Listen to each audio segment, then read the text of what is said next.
Why did the DSS deploy over 50 operatives to Kuje Prison just hours after a court granted Abubakar Malami bail in his 8.7 billion naira money laundering case?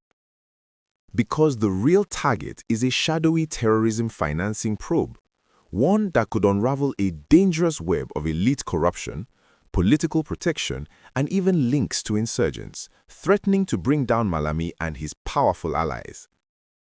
If that question just sent chills down your spine, stay with me for the next few minutes. We're breaking this mystery down into 5 clear layers that very few dare to touch. We will examine the sudden DSS clampdown and what it truly signals after the bail.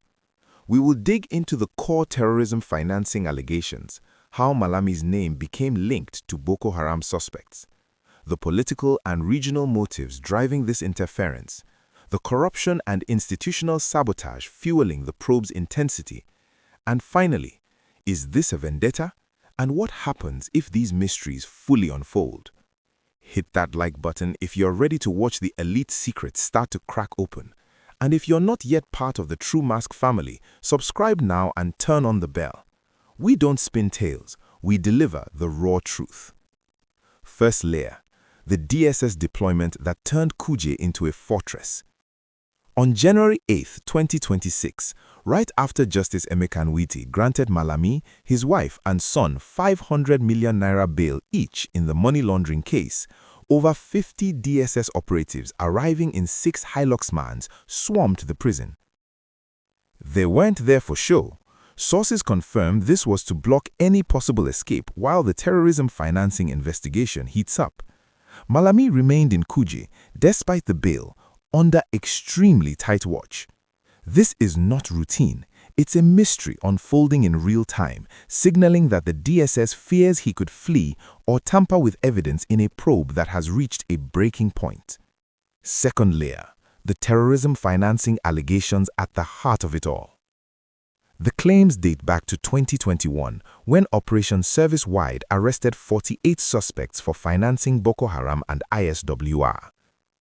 Retired General Danjuma Ali Kefi revealed that NFIU probes linked Malami to 2 suspects, not for direct funding, but for institutional interference, removing prosecutors, reclassifying charges to money laundering under his control as Attorney General, and approving releases. The question is, why? Motives tied to protecting northern elites, or perhaps personal gain, blurring the lines between governance and complicity in a region devastated by insurgency. Third layer, political and regional protection as the prime motive. Unravel this, and you see Malami's alleged actions driven by ethnic solidarity. As a prominent northern Fulani figure, he may have shielded suspects to avoid backlash in insurgency-hit areas. The heavy DSS deployment raises the question, if he is innocent, why such force? Politicians and groups interfere to preserve regional power, fearing a conviction would expose alliances that helped sustain Boko Haram's longevity and weaken northern influence in national politics. Fourth layer, corruption and institutional interference driving the entire saga. The real motive behind the alleged financing, self-preservation through abuse of power. Shifting serious terrorism charges to controllable money laundering cases, possibly for kickbacks or to protect networks where funds once flowed to insurgents under the guise of peace deals. The DSS's overwhelming presence hints at fears of evidence tampering. This layer shows how Malami's position as Attorney General motivated him to dilute investigations, perpetuating corruption that indirectly sustains terrorism. Fifth layer, vendetta or witch hunt, the deepest motive of all. Malami calls it political mischief, but the bigger mystery is this a Tinubu administration purge of Buhari loyalists? His motive for any alleged involvement could be legacy protection, avoiding scandals that taint northern leadership. If the probe unfolds fully, it could expose deep systemic rot.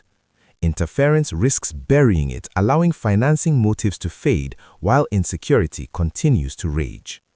Nigeria, this is your call to action. Drop your thoughts in the comments if you demand the full truth. Share this video to every group chat before it gets silenced.